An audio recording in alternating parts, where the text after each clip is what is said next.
regarding our last game, after watching the film versus Oregon State, I think our team took another step forward. I think we're gaining momentum.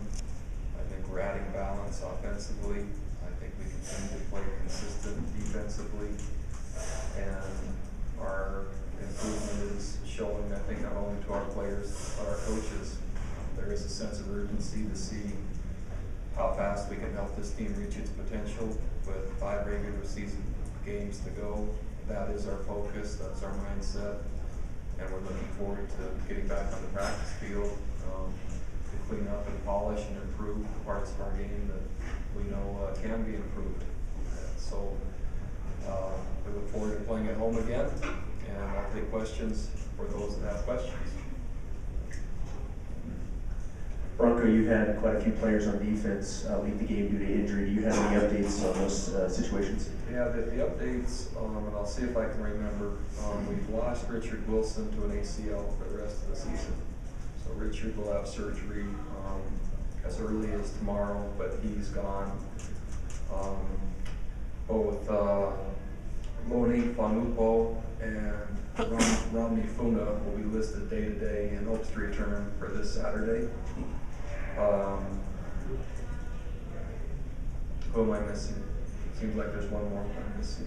Pendleton? Jordan Pendleton will be ready to play for this Saturday. So bumps and bruises and MCLs and different strains, but nothing other than our offensive player Richard being lost for the season. Ziggy. Oh, excuse me, yeah, Ziggy Ansa, grade 3 MCL sprain, and so his was actually more significant than either Loney or Romney's in terms of initial evaluation. You talked about how you're seeing progress from your team. Do you believe that the game at Oregon State was maybe the most complete game on both sides of the football? That's a good question.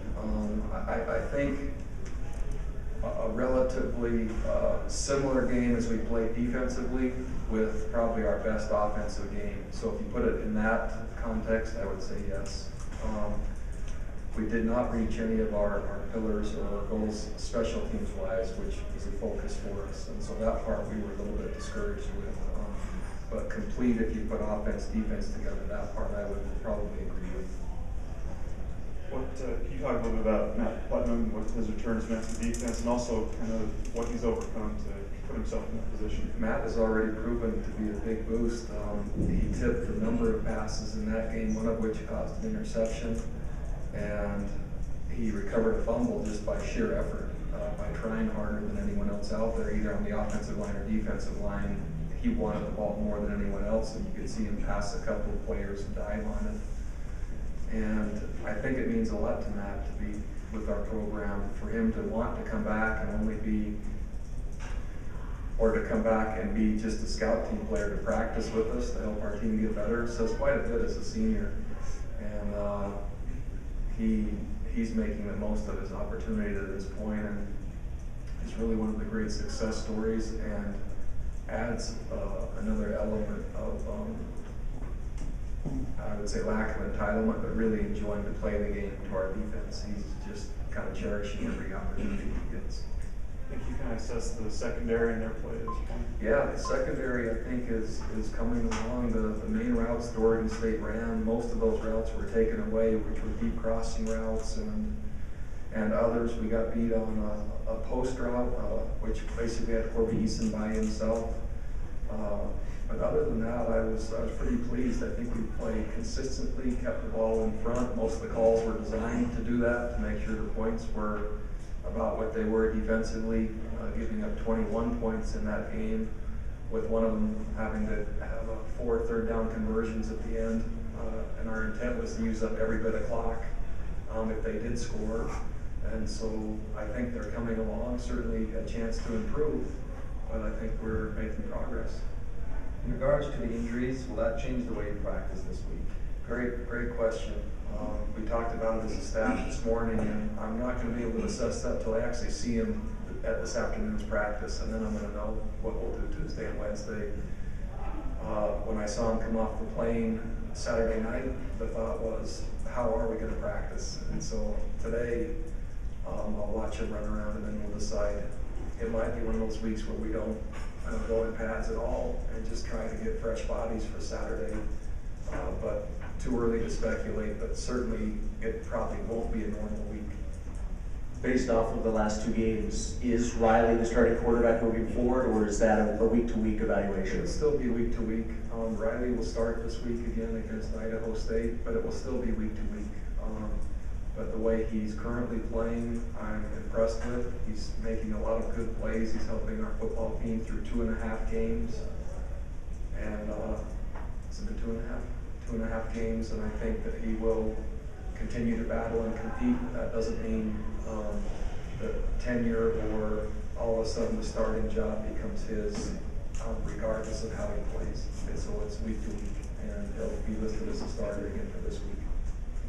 4 straight wins. Talk about the momentum you've been able to build over these last few weeks, getting more and more in position of doing what you want to do. Yeah, I think it's shaping out to be a season similar to some other of the double-digit win seasons that we've had. And this team, because there is talent and because there is potential, the execution is now starting to catch up with some of that will and some of that talent and some of that potential. And that's really what we've been pressing, and would like to see that continue. The team had played hard early, where the talent wasn't exposed. Now the talent is starting to be utilized, and the will is still there, and the execution is coming. And so when all 3 of those things meet, then we become a good team. And that's, I think, what we're capable of. You're getting an opponent this week, doesn't have the name recognition, doesn't have the same type of momentum as some of the other teams you played so far this year. Concerned about the kids maybe not taking them seriously or looking past it? I certainly hope not. Again, the focus is so much on improving our own performance and reaching our potential that there wasn't much talk even that we were playing Oregon State last week or whenever we played before that. I think it was San Jose. It was just about our team getting better, and our opponent this week doesn't change that at all. And so that's how I'll approach it. Coach Wilma left the game, but was prepared to come back in. Was he okay Saturday? I missed the name. Wilma Cabenga? Yeah, he's fine. There's an element of risk in running Riley the way you do, but when you see early in the game, he takes a hard hit, helmet gets knocked off, guy gets in his face, he gets in the other guy's face. How much does Riley's personality frame the element of risk in your eyes? I think that he has to be himself, and that's part of Riley leading our team. And if he's not taking hits and his helmet's not coming off, he's probably not as effective. And that sounds maybe counterintuitive, but our defensive players and offensive linemen and running backs, they like our leader quarterback being one of them, so to speak. And he is. He's a football player, and he's not afraid of contact. He's not afraid to take a hit. He's very composed. He's also super competitive, and our team likes that. And so it's one of his strengths as a quarterback when elements like that do happen, and he bounces up and isn't afraid of whoever hit him, no matter if he's outsized or not, puts on his helmet and plays again. It's kind of an element of a conversation during our post-game show Saturday, but do you see any of Harvey Unga when you see Mike Elisa?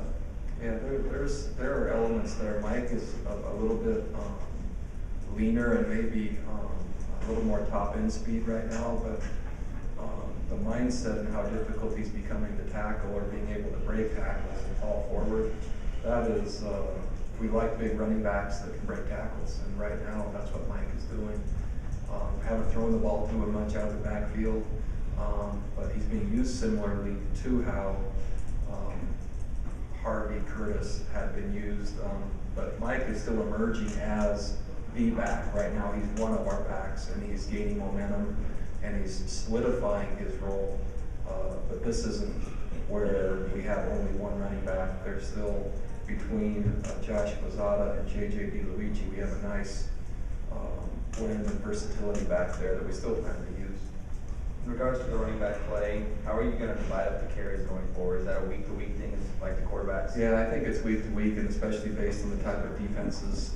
There's certain weeks where a middle linebacker just can't cover JJ, and so JJ's going to come out of the backfield and make him miss, and they'll throw the option route, maybe 7 or 8 times.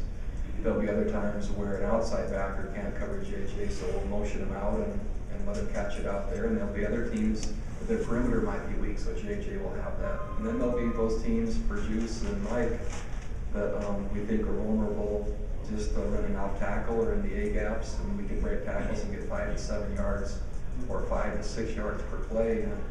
And if a combination of both of them doing that would help us, then we'll do that. What type of team is Idaho State? So far, I've seen their offensive film. They throw the football almost every down. They're 1 back, 3 wide receivers. One of the receivers being a tight end that's pretty capable, that they really like. Up tempo, a lot of times they're getting 90+ plays in a game, and so throwing the ball quickly, throwing it underneath. Wide splits by the offensive linemen. I have not seen their defense yet, so I can't comment yet that way. Anything else? Is this basically where you expect it to be at this point in the season, if you had started getting the season? You know, I wasn't certain where we would be at this point. I knew that we had some good teams to play. Tough road games early on with Ole Miss and Texas. I believe that Central Florida would be a good team as they were. I knew Utah State would be good on offense, which they were. Oregon State would be a tough road trip, which it was. And we're 5-2, and with a chance gaining momentum to compete to win every game remaining on our schedule. And so it's exciting. We have a lot to play for, and knowing that we still haven't played to the best of our ability yet. And that to me is what the real motivation is. Whether I expect it to be undefeated or not, hopeful. But I think we're gaining, making progress and gaining momentum. Anybody else? All right, thank you.